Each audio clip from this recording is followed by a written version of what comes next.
বৌমা আমার সাথে একটু তাড়াতাড়ি বাইরে চলে দিন, আমার জামাই এসে। চলো।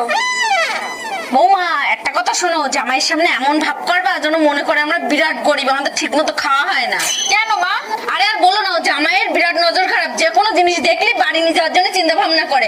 আর শোনো বৌমা, আমি যদি তোমার চাটা নিয়ে আসার কথা বলি, তা তুমি যে কোনো অজুহাতের জন্য চাটা কিছু আনবা না। ঠিক আছে মা। আমি যা বলেছি সেগুলো যেন সব মনে থাকে। চলো।